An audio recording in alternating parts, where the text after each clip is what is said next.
commencerai d'abord par dire que j'ai parlé de la caisse de péréquation, parce que c'est la Constitution, c'est l'article 181 de notre Constitution. Donc il y a une quotité de 10% des recettes à caractère national qui doivent aller, qui forment donc qui financent la caisse de péréquation. Or, il s'est fait que depuis que nous l'avons mise en place, il y a même les dirigeants de cette structure qui est régie par la loi de la République, mais l'argent, on n'a jamais donné un seul franc à cette caisse de péréquation.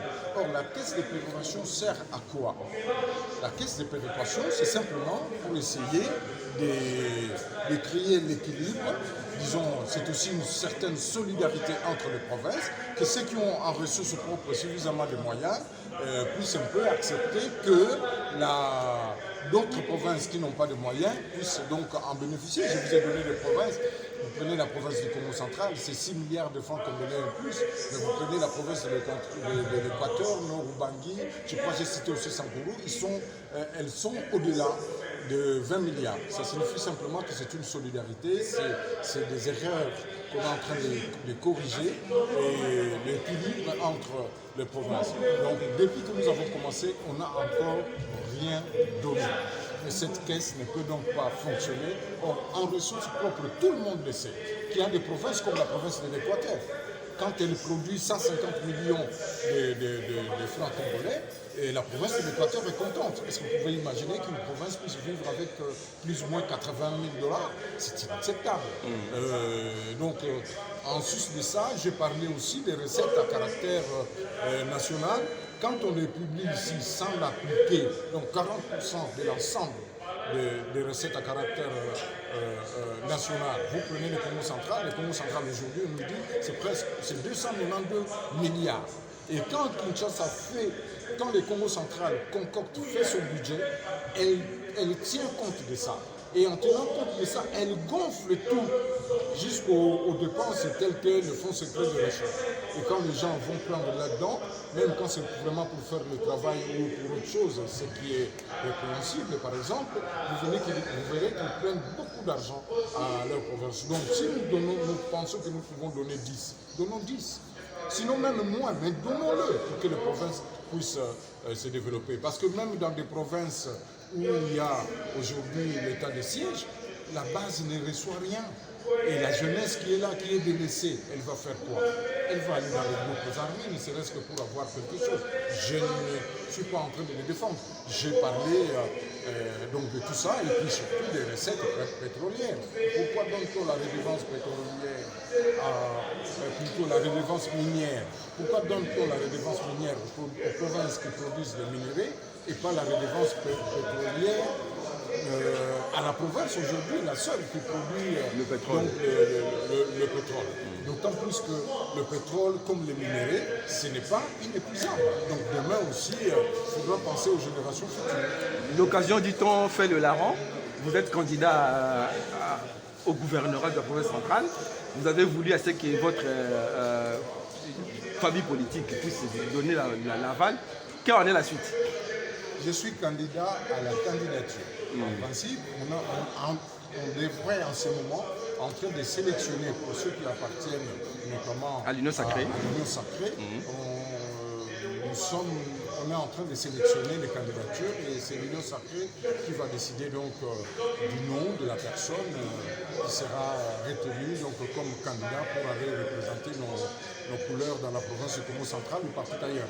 Moi, j'ai dit simplement que moi, je suis candidat et si je ne suis pas retenu, je soutiendrai les candidats de mon camp politique, surtout que le temps nous est compté. Il faut faire vite pour aller travailler, sauf que bon, je pense que le bon sens va l'emporter et que ça sera moi parce que j'ai rempli les conditions à tout point de vue, député provincial élu, expérimenté, j'ai géré la province, co-géré la province pendant presque 10 ans et puis je crois qu'aujourd'hui tout le monde connaît, je suis dans l'Union sacrée et j'aimerais bien la proximité aussi avec Est-ce que je peux le dire, le chef de l'État? Je le connais personnellement. Je pense que ça aussi, ça compte. Par expérience, je sais que le président sera très content d'aller dans des provinces où il connaît personnellement les dirigeants, mais pas même partout ailleurs, parce que ce sont ces fonctions qui les lui indiquent. Donc, merci beaucoup. Vous avez... Honorable. Ça n'a pas représentant, il y a peuple, le lenge nini asalelaki mosolo na l'État. Parce que mosolo na l'État est très important. Basimbaka yango na lolenge nyonso te. Et sengeli etosa mibeko. N'importe qui ne peut pas gérer l'argent de l'État. Il faut eleka à travers banzela oyo ekomami na mibeko. Mais tozali komona awa. Bato oyo asengaki par exemple million mitano pota sala musala azui na lolenge ya kosala million tukumi bale ezali mbeba tokoki kosepela na yango te yango tosengi na bureau ya assemblée nationale akwa kosala ba commission ya parlement sur base ya rapport eye po te lobi kuna ntango tokende kotuna botiaki mosolo na leta wapi ekomi acharnement ntango balobi yango awa na publique mutu moko azali koloba acharnement aza te yango tosengi na président atina mission ya contrôle parlementaire totala lolenge nini basalelaki mosolo na l'État. Vous savez que lorsqu'on vient avec la loi sur la reddition des comptes, le gouvernement vient pour recevoir le quitus du Parlement sur la manière dont les fonds publics ont été utilisés. Mais quand vous regardez de dépassement de 15 000%, de 23 000%, ce sont des fautes de gestion. C'est ce qui indique exactement le non-respect d'une loi qui est votée en équilibre. Lorsque nous votons le budget, en tant qu'acte de prévision, en tant qu'acte législatif, en tant qu'instrument de gestion de la République, on doit respecter la loi. Quand elle est votée par le Parlement, promulguée par le président de la République, on ne peut pas passer outre. Et c'est pourquoi je confirme que le dépassement sont de fautes de gestion. Et comme elles sont de fautes administratives, le Parlement peut sanctionner. Et on peut approfondir les investigations, les contrôles. Vous savez ce qui se passe? Tout cet argent-là passe par ce qu'on appelle communément en langage financier MAD. MAD, ça signifie quoi? Mise à disposition de fonds. Et quand il y a des MAD, le comptable ne sait pas vous dire à quoi a servi cet argent qu'on a donné, on ne sait à qui. MAD. Et donc, ce n'est pas une bonne façon de faire. Il faut que le comptable public soit remis dans le circuit de la gestion de la chose publique.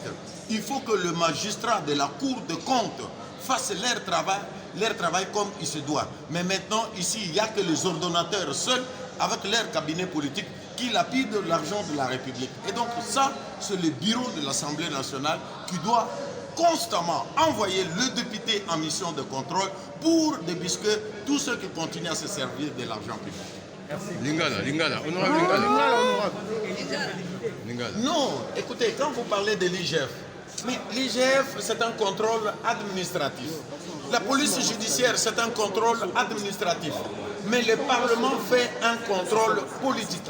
Et là où se trouve le Parlement, tous les autres contrôles sont suspendus. Voilà pourquoi d'ailleurs on retient à ce que le Parlement, qui est un contrôle politique, soit le contrôle qui puisse rassurer le peuple congolais et surtout la redevabilité.